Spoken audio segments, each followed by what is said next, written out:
Hey, good morning, everybody. Thanks for tuning in to Concrete with the Hosses. It's Saturday morning.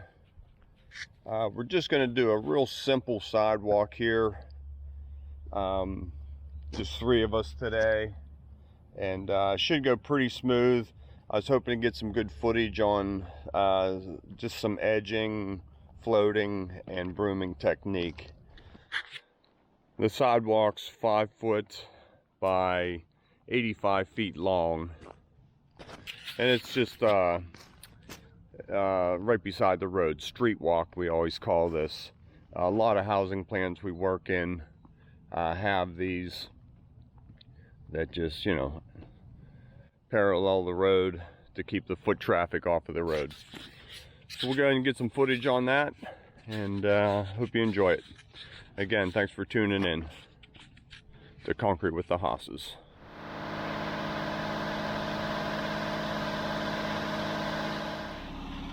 So we got the sidewalk all poured. This video, I wanted to concentrate on edging and finishing. So it's a little bit wet, but as always, we just like to get on it and keep our edgers nice and flat, move them slow, roll that edge, and just get everything in line. We laid out our cuts, just measuring 5 feet over, put a little scratch in the concrete. This is a 5 foot wide walk, so a 5x5 pad works out real nice the whole entire length of the walk. So just check the sidewalk, at the beginning, middle, and end, depending on how fast the pour goes. Maybe the end of the sidewalk sets up quicker than the beginning. You just keep an eye on everything. And we get a little bit of concrete over the edge. Just take your edger, keep that edge nice and clean, just scrape it in.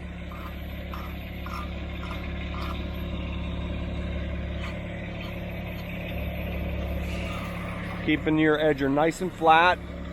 You don't have to move it fast.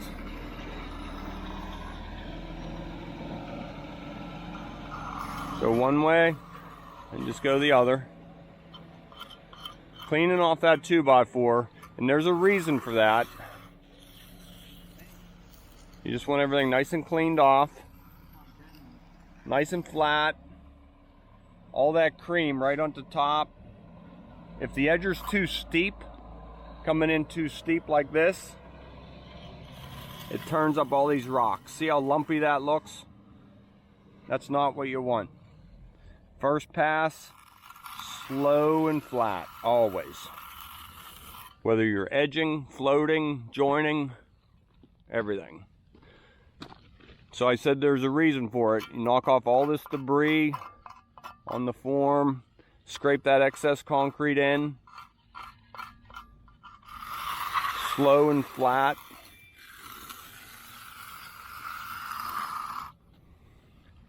And then as you get better, you'll be able to move quicker at it. The reason we want this board nice and clean is when it's time to broom, you can push the broom across, get it up on the board, make your transition to go back the other way, and you're not pulling all that debris into the concrete. Everything's nice and clean. Like all this dust here, be nice to have that gone. So just repeat each time. Do 2 or 3 feet at a time, in arm's length.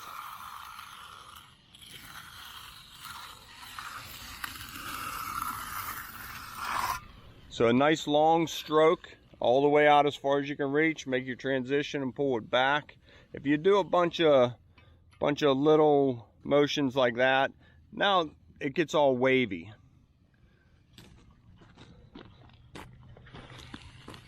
So just move down a little bit.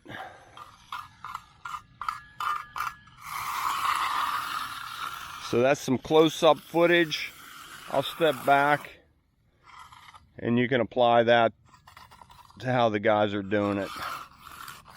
It's kind of hard to film up this close and make sure I'm getting everything. But that's what you want it to look like. on your first pass. Jim's pretty good at it. I'll get you him from a distance. Okay, Jim, don't let us down now, okay? No pressure. Pressure's on. It's Saturday. We're trying to have a good time here. Nice and flat. That's, you know, he's been doing this as long as I have.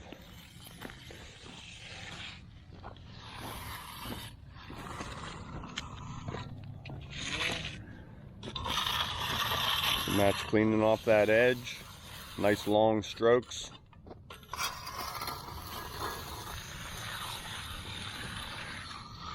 And you should have it in about 2 to 3 passes. You don't want to over edge it. Right like that. Yep, a little bit high, so you just cut that back a little bit. When you catch it wet like this, it's no problem. You can adjust it and shape it pretty much however you want it.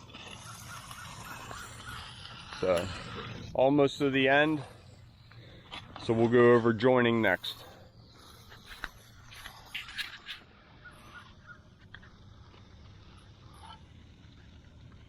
Here's one of our newer finishers, coming along nicely. As long as we all do it the same way, then it works. Falls right into place. So slow and flat.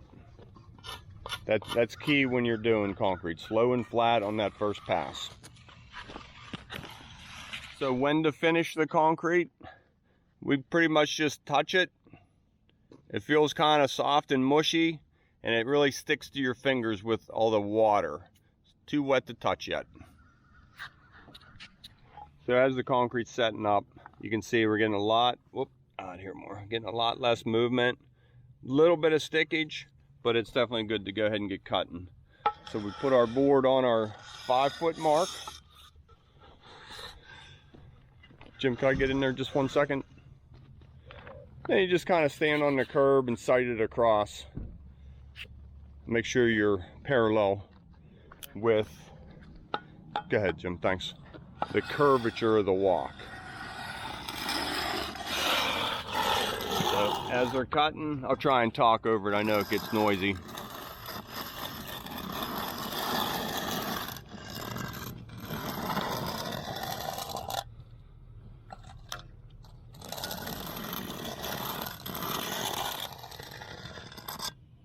Still getting some movement there, but we're just getting started. It's nice, you know, to get them in.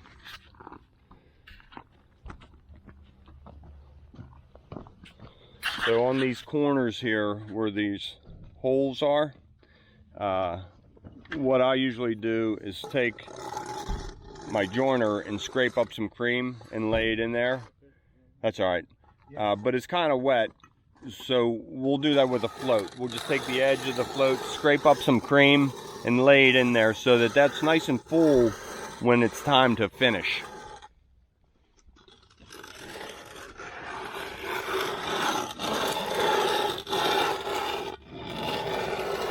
I'll just get a couple of these and we'll move on.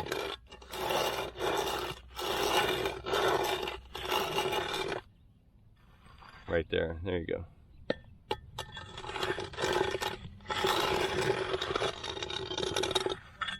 It just sticks right to the bottom of the joiner, and there, now we got a nice full joint. We'll do one more here. Come on up, Tim. You too? I might.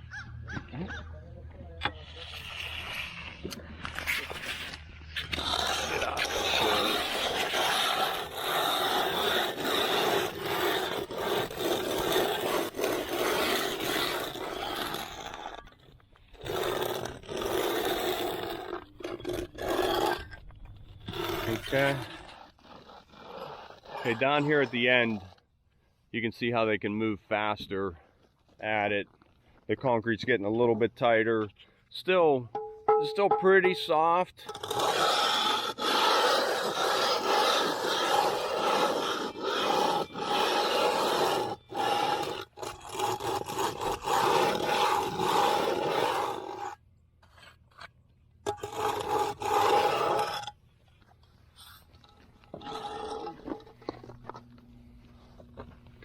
One other thing I wanted to point out, we have two different size joiners. This is a deep joiner. That's like an inch, inch and a quarter depression that it puts in there.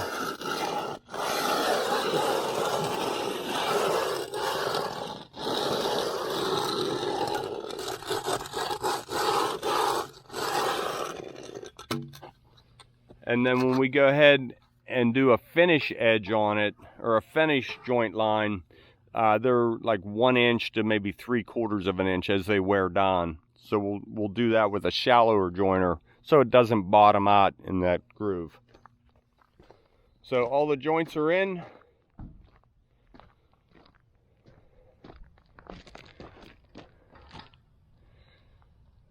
Like to keep them, I guess, perpendicular to the road. Keeping in mind it's a curved walkway.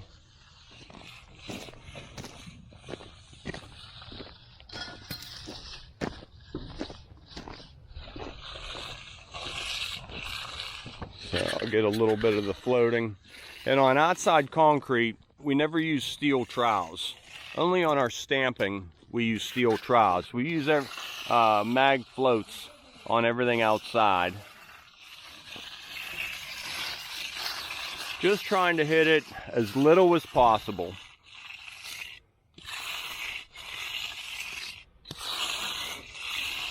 If you leave a line, no big deal, just wipe it out.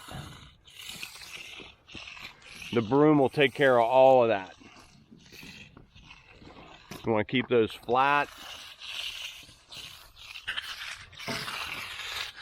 See how we turn them and go parallel with the joint?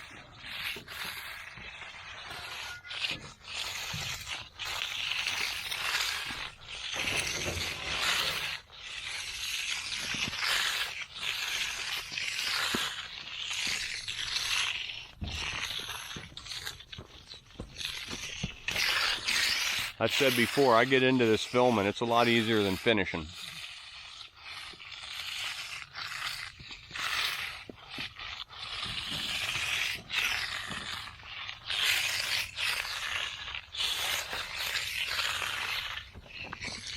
So the guys are moving pretty fast down there.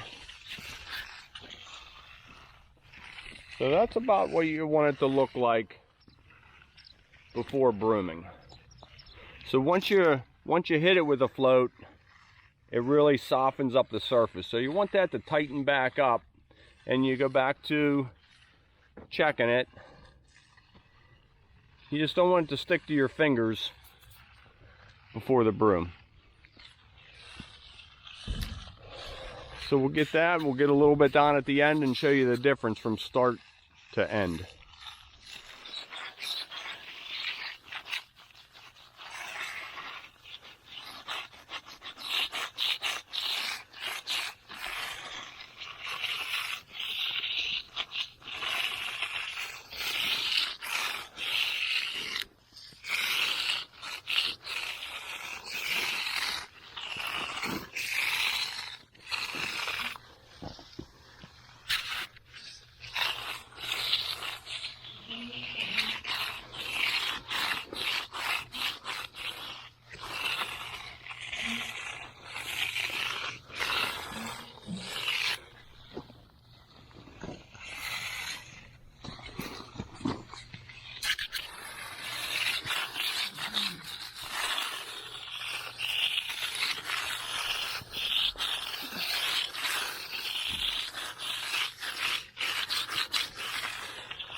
Okay, last pad, a little bit there. It's definitely tighter down here where we finished pouring compared to where we started pouring. Yeah, that's just because the concrete's in the truck a little bit longer, gets spun around and more worked, so it heats up a little bit more. So you just want to be aware of that and where to start brooming and edging first. Yep, that looks good. Okay, just as I said earlier, the end of the truck is setting up faster than the start of the truck. So we decided to start down here brooming. Just one even straight motion with the broom. And that's why it's so important to clean that 2x4 off so you don't pull that debris in. You get a nice broom mark all the way across with no dirt in it, no rocks.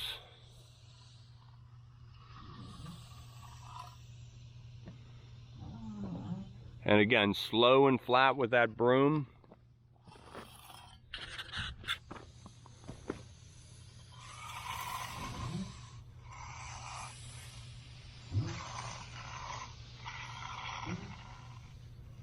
Okay.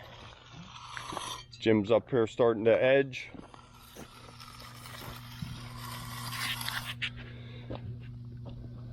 Since it was edged so nice the first time, it doesn't take much just to shine that up. If it was a little bit too wet, we just joint the edges so we can do our intersections there and then stretch the middles later. But it looks pretty good. We could probably go ahead and continue with everything. I'll just get a little bit of this. Sometimes your edgers catch on the 2x4 like you just saw. So you just clean it up and keep going. And that looks real nice.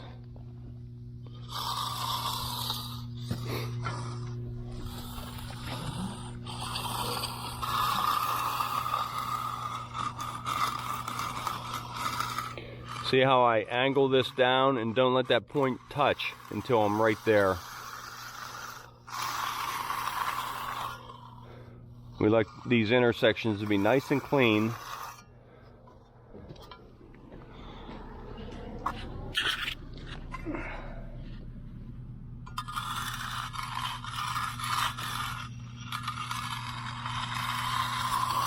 Right like that. I'll get out of the shadow area. There we go.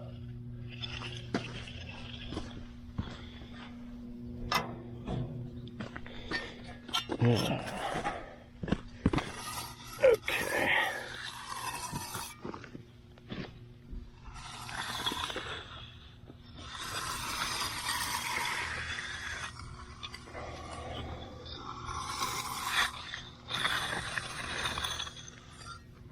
Okay.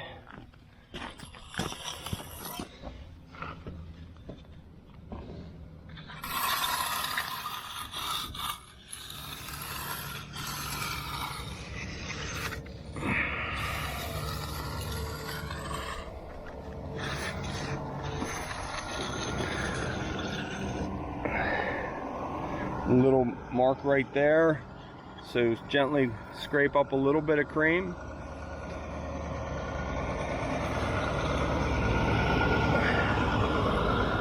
Voila.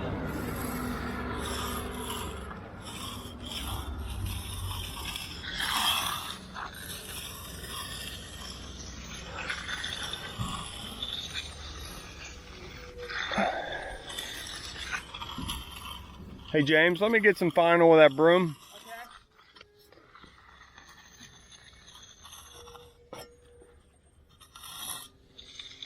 Okay. So that's going real good. I just wanted to show you how it's brooming down here before he gets it all done.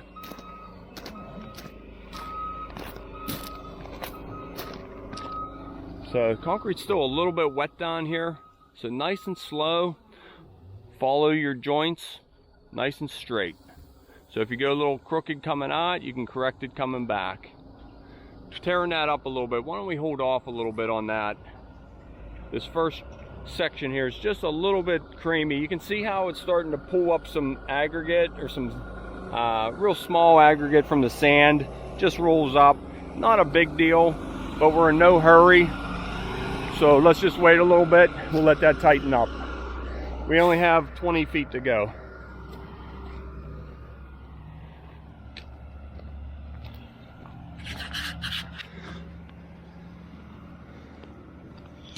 And whatever works for you. I like to get the edging done, or I'm sorry, get the joining done, and then I edge it, as long as we're keeping up.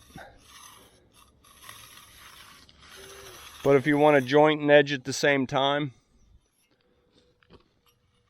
whatever works.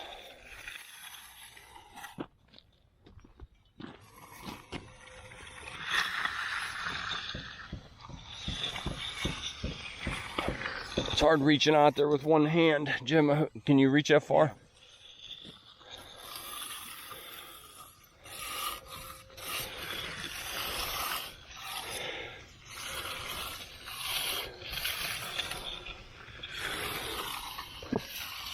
So you just want a defined line right here.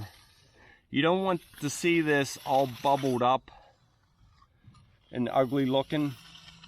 And sometimes if it's too wet, that'll happen.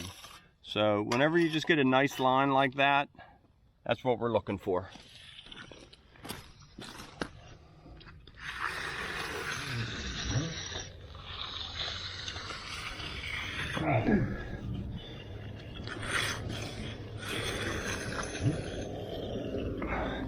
I'll do one more here.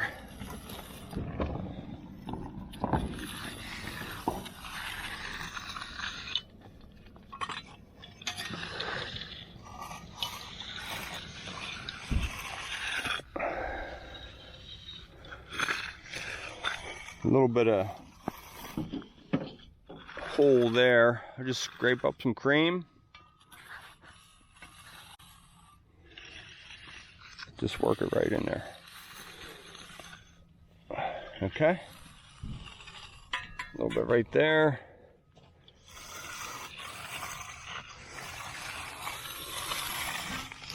Looks good. I'm gonna head back and do some edging and get caught up.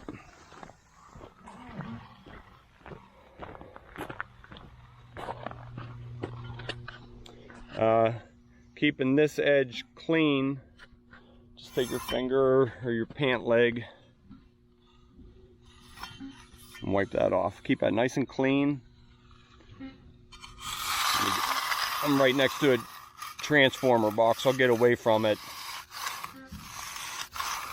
Just working that intersection.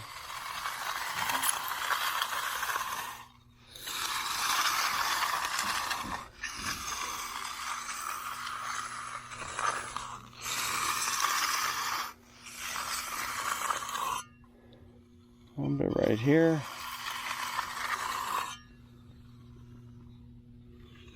Good.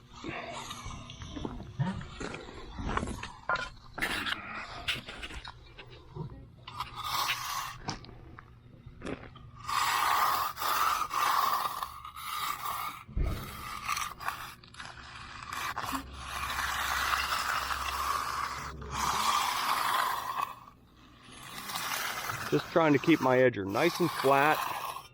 You don't want to dip this edge.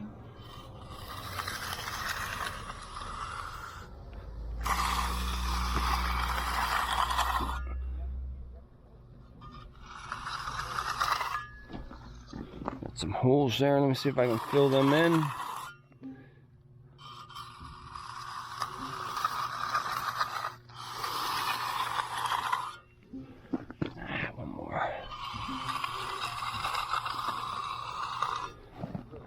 How's that look? Just switch sides.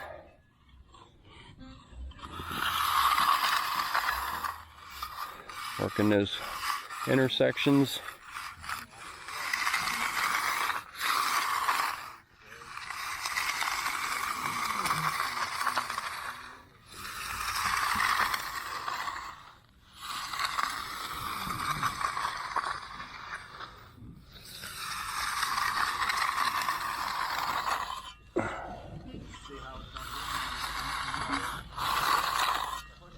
One little hole right there.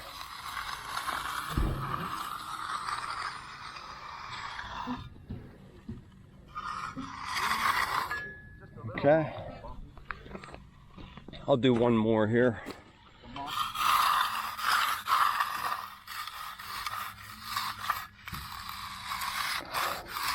So you come in a little bit steep on the intersection, and then when you get right there, you want to be nice and flat.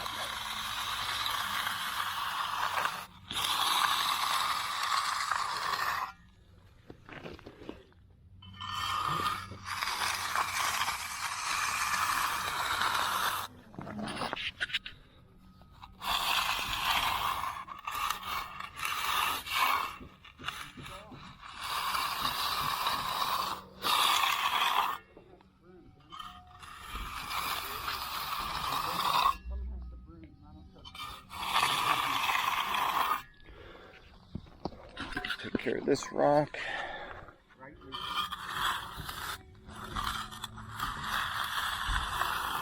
Okay. So this concrete is called 4,000 fiber with no pause. And what that means is there's enough cement in it to make it, it takes 4,000 pounds per square inch to crush the surface of this concrete. So that's the mixed design of the cement. We use limestone for the aggregate. Limestone is a harder aggregate than gravel, so we choose to use that on pretty much all of our regular concrete pours. And there's a product in there, I don't know what the name of it is, but it's a retarder that slows the set of the concrete. So we always say no pause in our concrete because we like it to set fairly quickly, and the longer the concrete sits here, the more wind and sun surface drying you get, so it doesn't dry as consistently from top to bottom. We just like it all to dry the same rate. There's different situations where you may want to change that, but in a nutshell, that's a simple explanation for it. When we're doing our stamp work, let me turn this around.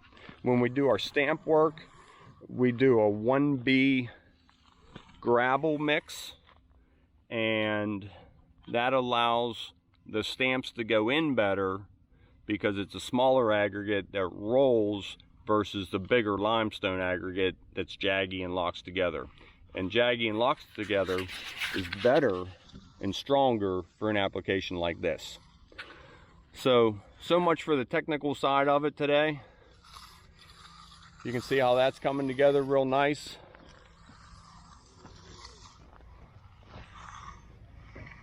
That's 85 feet of sidewalk done in an hour and a half to 2 hours. I lost track of time a little bit.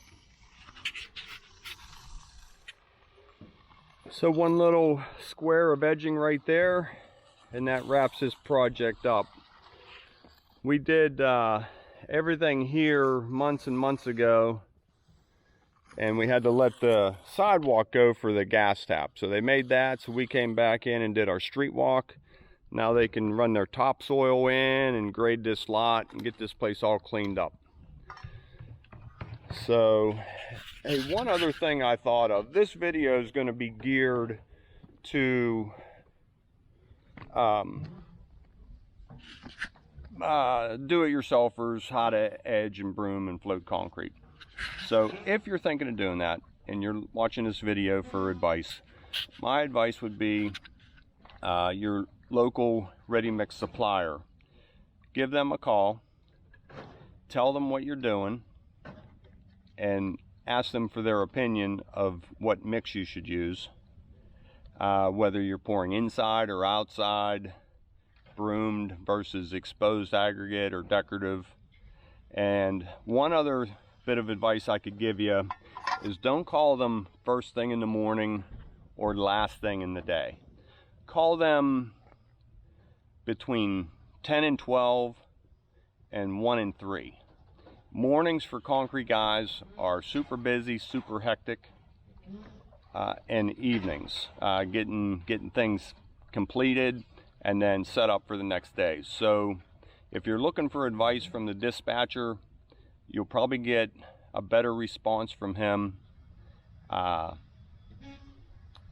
late morning, early afternoon. Just my opinion.